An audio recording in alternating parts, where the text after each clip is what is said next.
Pisingaña significa una jugada en un juego la cual altera todas las reglas.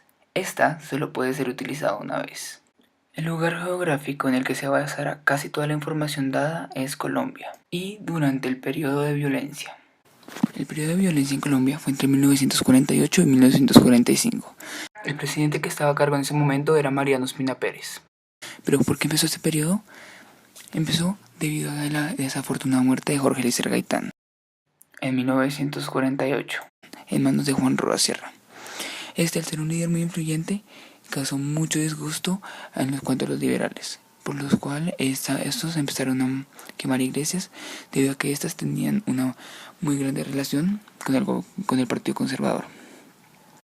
Debido a esto se formaron dos grupos, los pájaros y los chulavitas, los cuales eran policía conservadora y estaban patrocinados por Laureano Gómez.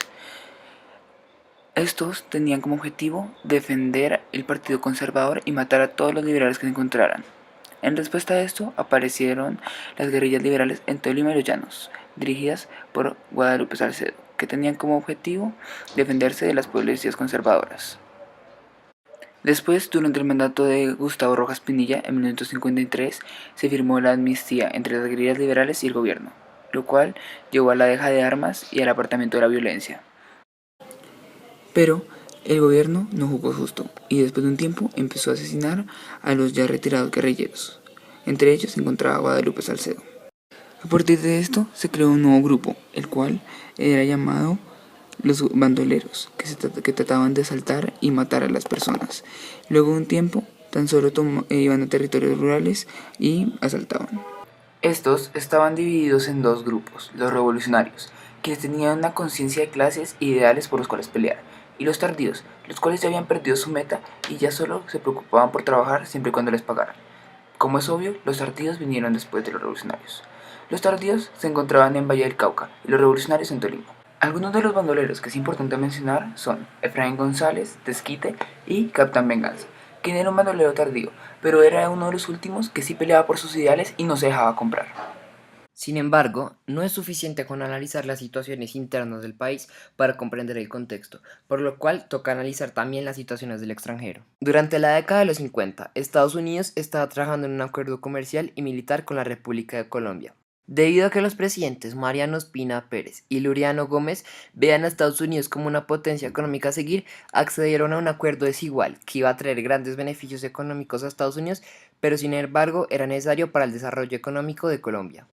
Entre 1949 y 1951, Estados Unidos recibió el 89,8% de las exportaciones colombianas, en 1952 el 88,4% y en 1953 el 88,2%. La cifra de comercio con Estados Unidos bajó porque Colombia comienza a obtener reputación internacionalmente y comienza a recibir demandas de otros países diferentes a Estados Unidos. Otro factor importante del trato entre Colombia y Estados Unidos es la influencia del café, ya que los estadounidenses comenzaron a consumir grandes cantidades de café diariamente, y por esto Estados Unidos necesitaba un buen proveedor de café. Por otro lado, otro de los objetivos entre el acuerdo entre Colombia y Estados Unidos era anular el arancel de 1931, el cual afectaba a los productos exportados desde Colombia al añadirle un impuesto, al igual que afectaba a los productos que se importaban a Colombia. Estados Unidos le sugirió a Colombia esta acción porque los impuestos que se asignaban según la ley de 1931 no coincidían con los precios internacionales.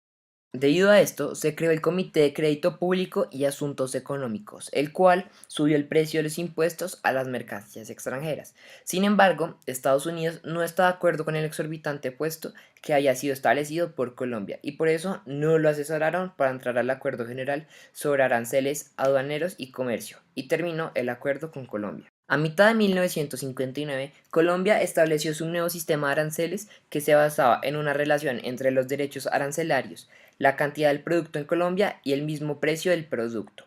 Debido a esto, Estados Unidos retomó las negociaciones con Colombia en el periodo presidencial de Gómez. En la segunda parte del acuerdo se llegaron a acuerdos finales como el trato a empresas de Estados Unidos en Colombia como nacionales y viceversa, además de poder fundar y administrar las empresas de forma independiente. Se permitió también el desarrollo de una vida privada y cultural de los miembros de empresas extranjeras en el país. la reexportación e importación de capitales fue validada y se prohibió la expropiación de capitales entre naciones y empresas. Finalmente, Colombia tiene la libertad de cambiar las tarifas de sus aduanas. Si por alguna razón se presentara un conflicto de incumplimiento de normas y el problema no se podía resolver entre las dos naciones, la Corte Internacional de Justicia iba a intervenir. Con estos acuerdos, Colombia apoyó las ideas anticomunistas y el proteccionismo de Estados Unidos. Este acuerdo entre Colombia y Estados Unidos se relaciona con la película Pisingaña porque debido a la alta tasa de comercio cafetero con Estados Unidos, la producción de café en las zonas rurales aumentó. En la película, esto es demostrado cuando el papá de Graciela va al pueblo a vender su producción de café. Me da mucha vaina dejarla sola. No se preocupe.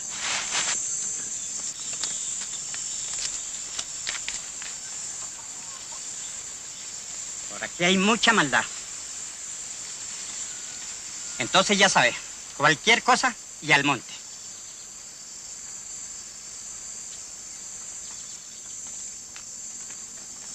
Que Dios y la Virgen los lleve con bien.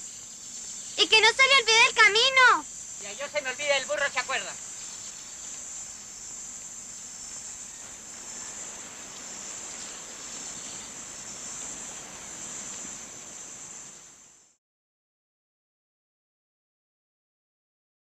Ahora bien, debido a la constante violencia en Colombia, apareció un tema muy importante, el cual es el desplazamiento campesino. Como la película no muestra ningún contexto específico y solo muestra indicios, se logró analizar que el contexto es Quindío durante 1950. Pero, ¿de qué trata esta película? Pisingaña cuenta la historia de Graciela, una campesina que vivía en Quindío que después de descubrir que le habían matado a su padre, fue violada y sacada de su tierra natal para ser enviada a Bogotá, donde tuvo que sobrevivir como una empleada sin el recurso económico alguno.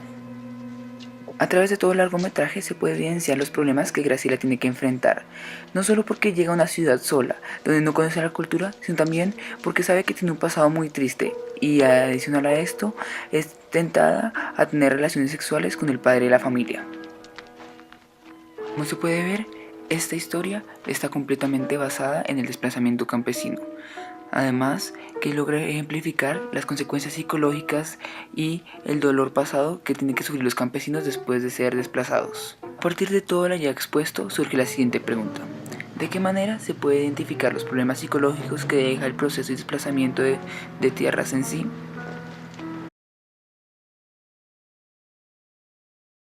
Para poder abordar y analizar este objeto, se utilizará como un marco teórico la psicología de la tristeza.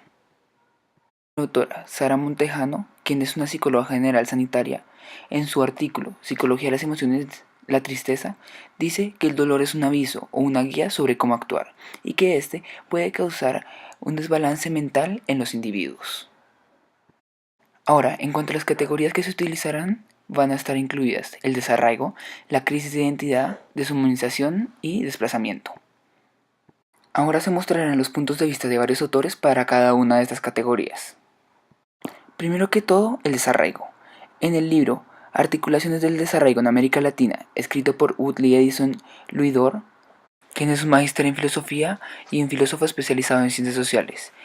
Específicamente se utilizará el capítulo 1, en el cual dice que el desarraigo en la historia puede ser tomado como una clase de oportunidad para comprenderla mejor. Adicional a esto, dice que desarraigo quiere decir sacar a alguien de su sociedad o hogar, lo cual puede causar daños en cuanto a términos existencialistas. La segunda categoría es la crisis de identidad, como ya fue mencionado. Esta se va a abordar según el psiquiatra y neurólogo Joan Godech, quien dice que el contexto aporta la personalidad de la persona y dice que debe ser coherente siempre, ya que algunas personas, al tener muchos contextos, se crean un poco incoherente. La tercera categoría, o sea, la deshumanización, se va a abordar desde Paulo Freire, un experto en educación, quien la describe en su obra Pedagogía del oprimido. En esta menciona que el individuo ejerce violencia física o psicológica sobre otro individuo y llega al punto en el cual pierde el valor humano y el respeto por el otro.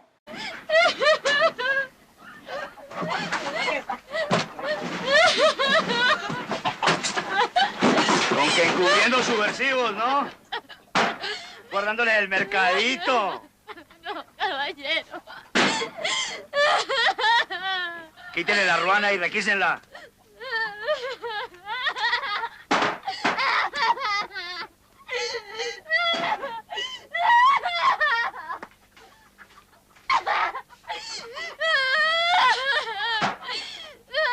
No, caballeros, no me hagan ese mal. Que no.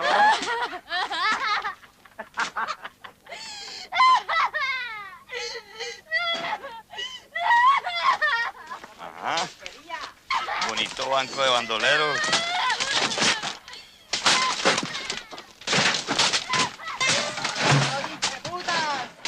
La última categoría, o sea, el desplazamiento, se va a abordar desde la perspectiva de Ana María Ibáñez, quien es consultora de División de Desarrollo Social, y Andrea Vázquez, asistente de investigación.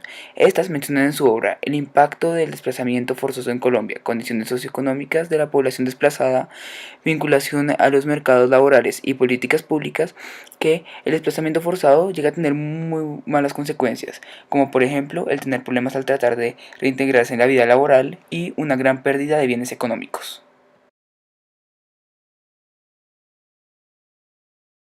Para poder criticar a la fuente, se utilizarán 5 aspectos principales del largometraje Pisingaña, los cuales son el lugar de producción, desplazamientos en zonas urbanas, crisis de identidad, desarraigo y las consecuencias psicológicas del desplazamiento.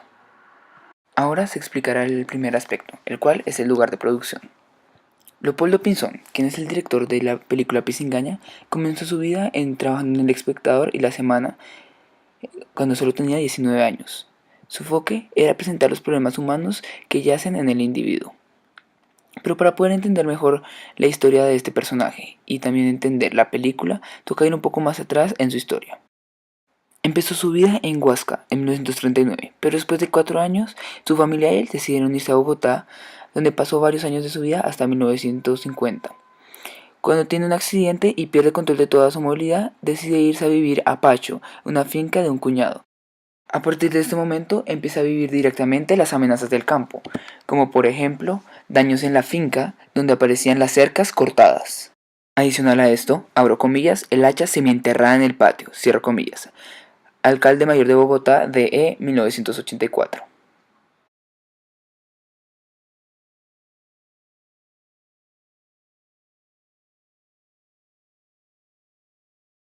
A partir de lo ya previamente dicho, se puede establecer una clara relación entre la vida de Pinzón y la película.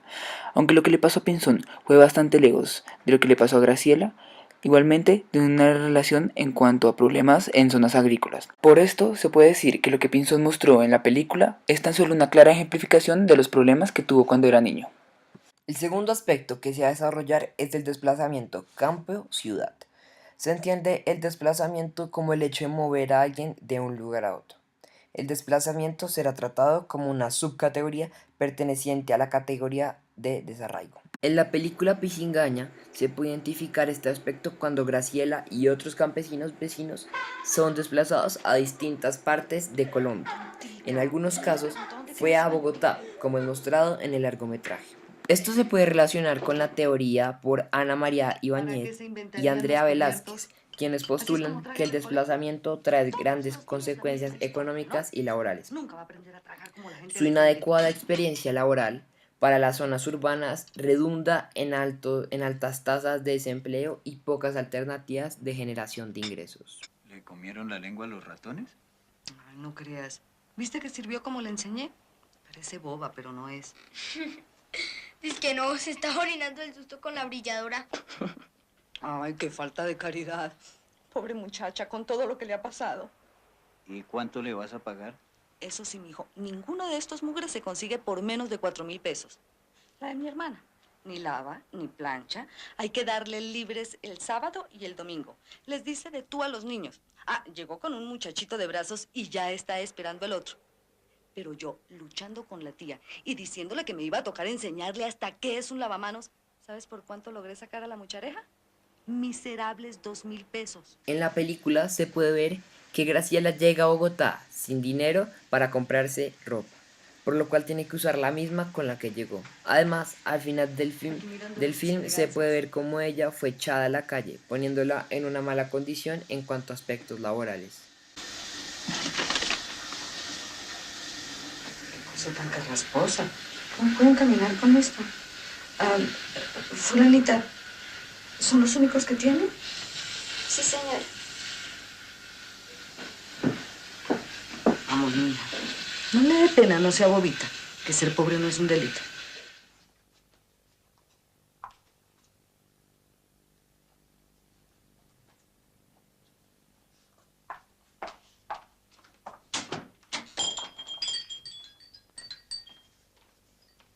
En relación con la psicología de la tristeza, se puede ver que este evento le generó mucho dolor a Graciela, porque tuvo que abandonar su antigua vida, y esto llevó a que se afectara el bienestar de su sanidad. En la película se puede ver esto cuando le es mencionado a Jorge que Graciela nunca podría perdonar a los hombres que le hicieron daño, porque le dejaron un trauma permanente.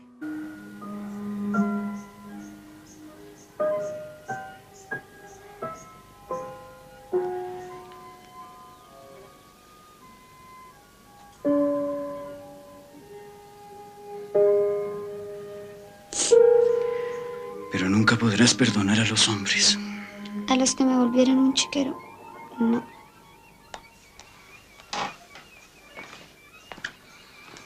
El tercer aspecto que se va a desarrollar es la crisis de identidad. En el largometraje, en el momento en el que Graciela llega a la ciudad, ella pierde la identidad que tenía en el campo, además de perder sus inclinaciones políticas y perspectivas de la vida cotidiana. Ella pasa a tener una libertad limitada por las normas de la sociedad a tener una libertad oprimida por la personalidad de sus superiores urbanos, que serían Jorge y su esposa. Tiene que aprender rápido, fulanita. Ay, mija, ¿cómo es su nombre? Graciela Alvarado me tiene a sus órdenes. Bueno, enchufe eso allá. No, ahí es el del teléfono, allá en el otro. De acuerdo con la teoría de Jonan Coderch, la crisis de identidad que Graciela sufre es causada por el cambio de entorno que afronta, de pasar de vivir en una zona rural a una urbana.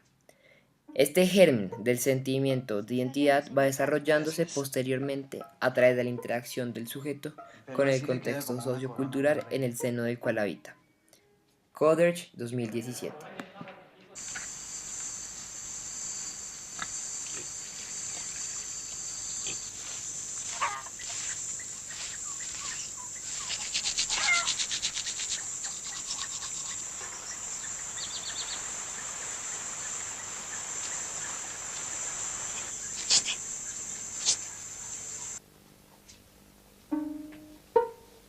Su desayuno, señor Castro. Gracias. El pelo así le queda como una corona a una reina. Además, la crisis de identidad se puede ver en momentos como cuando Jorge besa a Graciela y termina teniendo relaciones sexuales con ella, sin importar que ella se había prometido a sí misma no volver a dejarse utilizar con fines sexuales, debido a las secuelas psicológicas que sufrió a causa del ataque sexual que tuvo en el campo. También, cuando la esposa de Jorge se entera del acto sexual que ocurrió en su casa, despide a Graciela y esta reacciona diciéndole a Jorge que por él, que se tenía que quedar en la casa, porque por lo menos ella se iba a ir. Esto hace referencia a la poca visión que Graciela tiene de su futuro, por lo cual se enfoca en ver el futuro de los otros. Al fin y al cabo ya me voy.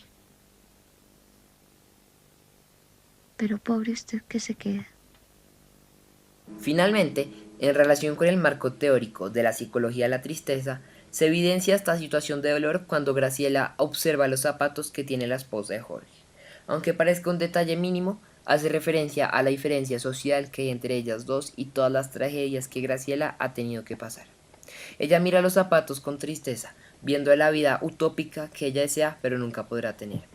Al final del largometraje, Graciela es despedida y la única prenda de ropa que se lleva de las que le regaló la señora de la casa son los zapatos, porque simbolizan su deseo por una vida mejor, pero al mismo tiempo simbolizan una crisis de identidad, porque Graciela no sabe si perseguir sus anhelos o volver a ser la niña de campos de antes. El cuarto aspecto que se va a desarrollar es el desarraigo.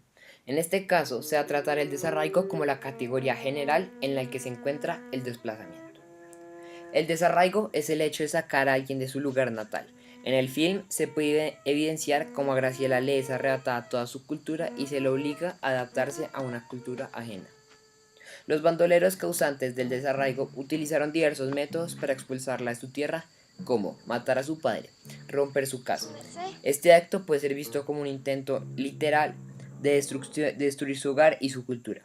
Además, violándola y finalmente obligándola a irse sin ninguna de sus pertenencias salvo la ropa que lleva puesta.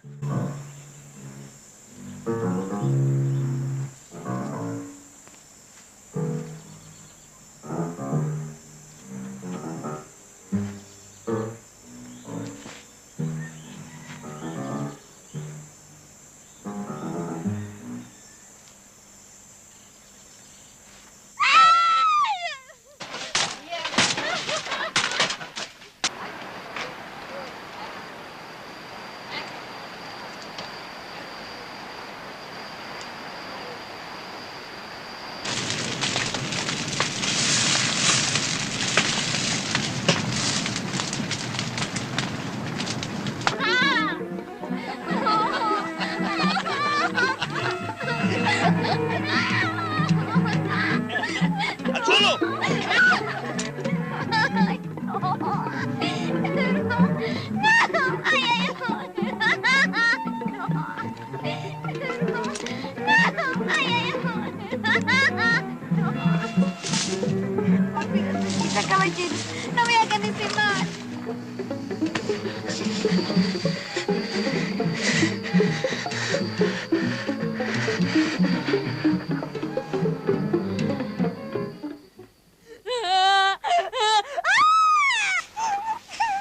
Como se puede ver, el desarraigo incluye métodos destructivos y amenazadores para lograr que un sujeto se vaya de sus tierras.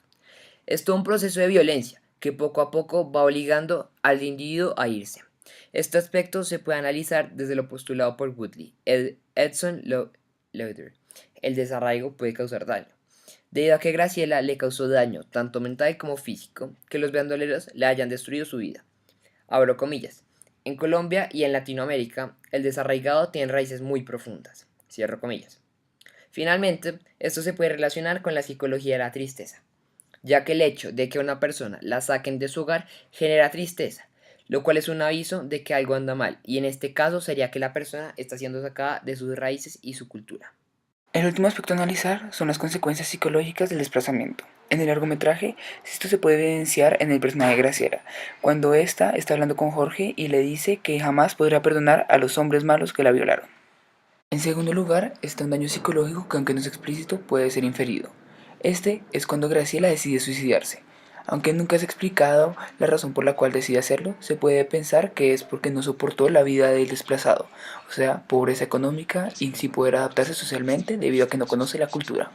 Del norte ingirió una fuerte dosis de raticida que le ocasionó la muerte luego de 4 horas de agonía.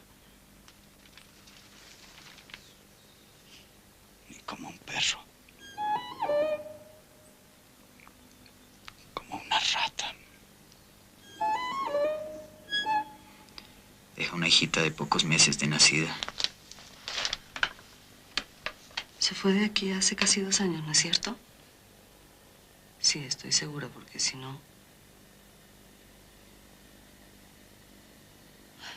Dejó todo lo que le regalé menos unas botas. Este aspecto tiene una clara relación con la deshumanización propuesta por Paulo Freire, ya que, como se puede ver, el humano pierde los valores y se pierde el respeto en cuanto a los desplazados. Otra relación que se puede hacer con este autor se puede ver en la película, cuando Graciela se nota que le tiene miedo a los bandoleros, o sea, una consecuencia psicológica.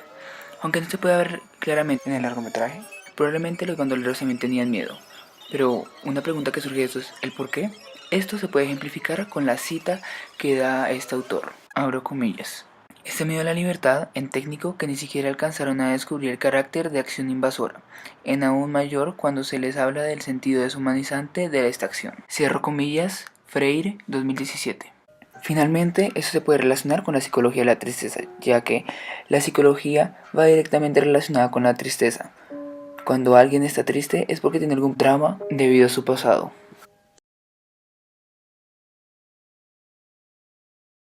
En cuanto a la película de Leopoldo Pinzón, Pizingaña, se puede evidenciar que explica con claridad la situación en la que se encontraba Colombia durante 1950, mostrando el proceso de violencia, teniendo en cuenta la vida normal del campesino, los bandoleros atacando, el desarraigo, el desplazamiento y finalmente la nueva vida en un espacio cultural distinto. Algunas de las cosas buenas que tiene la película es que logra mostrar bien a los actores sociales, como son citadinos, campesinos y bandoleros, además de que muestra los distintos problemas que habían, como el abuso de los campesinos y el simple hecho de vivir en unas zonas rurales debido a la violencia. Finalmente también explican los problemas muy importantes por los cuales tenían que pasar los campesinos, como por ejemplo los abusos sexuales, las destrucciones de bienes, como por ejemplo las casas, y el asesinato de seres queridos. Por otro lado, la película también tuvo sus aspectos negativos. Primero que todo, nunca explica un contexto claro, por lo cual toca ser muy analítico y poder entenderlo a partir de los indicios que muestra, como por ejemplo el asesinato del papá, lo que iba a hacer al pueblo, o sea, vender café, el clima y la forma de vestirse. Antes de poder analizar la película Pisingaña a partir de la microhistoria italiana, hay que dar un contexto de qué es esta. Apareció alrededor de los años 70 con Carlo Ginzburg, quien crea la nueva forma de ver la historia y junto a sus colegas Giovanni Levi y Edoardo Grandi la desarrollan.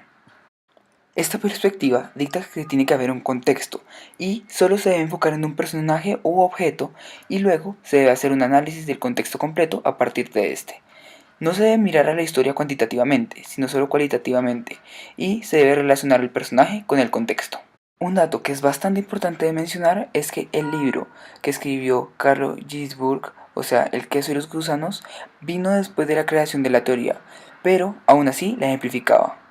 Esto se puede evidenciar en una entrevista que se le hizo en el 2015. Ahora que ya se sabe un poco más del contexto, se puede mirar cómo sería la película a partir de la microhistoria italiana. Primero que todo, la película podría tomar un enfoque distinto, tomando la vida de uno de los bandoleros, para así poder dar un contexto más amplio de la historia. Adicional a esto, si se fuera a tomar la perspectiva de la microhistoria italiana, la narración de los hechos sería mucho más importante, ya que para la microhistoria esto es esencial, por lo cual serían más claramente explicados los hechos. Por otro lado, si la microhistoria italiana fuera a mirar esta película, le pondría un contexto más apropiado, ya que esta, como ya fue mencionada, no lo tiene y no explica muy bien qué es lo que está pasando en Colombia. Pero, ¿en qué aspectos estaría de acuerdo la microhistoria italiana en la película? Pues primero que todo estaría de acuerdo de que la película mostró un enfoque en algo específico, en este caso es en el personaje de Graciela, y que a partir de eso se trató de entender un poco el contexto, o sea, Bogotá 1950, y las zonas rurales de Quindío. Adicional a esto, la microhistoria estaría de acuerdo en que la película nunca tomó un aspecto cuantitativo, sino siempre uno cualitativo, y finalmente que se hizo una clara relación entre el contexto y el personaje principal.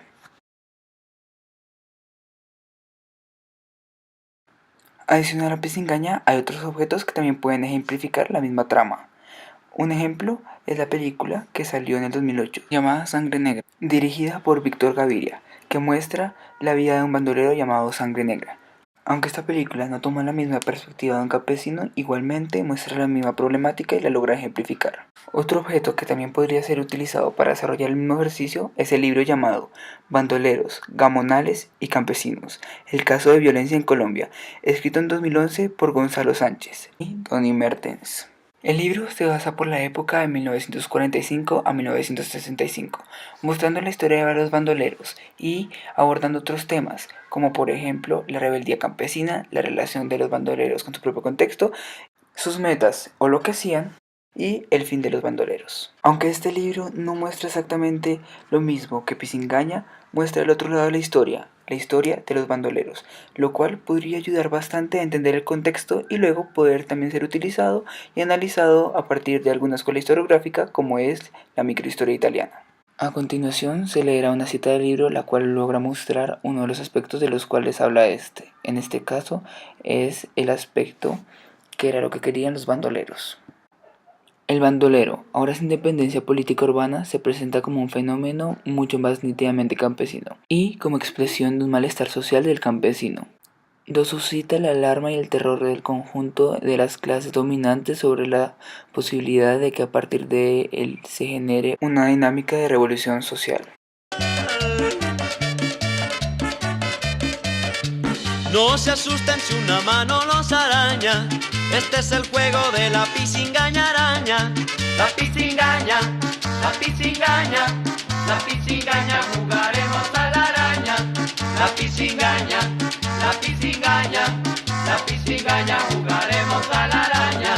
Tilín, tilín, tilín, tilón, ay, esa araña ya me picó. Pisingaña, jugaremos a la araña. ¿Con cuál mano? Con la mano cortada. Que la picó la araña. ¿Y dónde está la araña? Allá en la telaraña. El juego de la araña. Si lo juegas se amaña. Cuidado con la araña que está en aquel rincón. La pisingaña, la pisingaña, la pisingaña, jugaremos a la araña. La pisingaña, la pisingaña, la pisingaña, jugaremos a la araña.